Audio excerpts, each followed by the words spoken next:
Kaya ayoko magbayad ng COD. Ito, mag-o-order ba ako nito? Ano to? Ang dami pa. Magkano yung binayaran, tita? Scam. Ano to? Scam, ano to? In-order ko ba yan? Audu billah. Ano yung binayaran?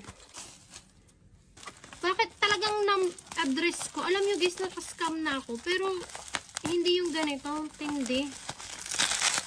Ano to? Grabe! Buti lang, 119 lang. Ayaw nga ng isang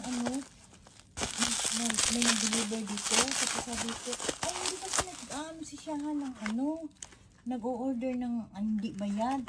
Tapos bubuksan ko. Sabi niya, ay hindi po pwedeng buksan. Ay, wag na magsi-COD. Ay, itong nangyayari.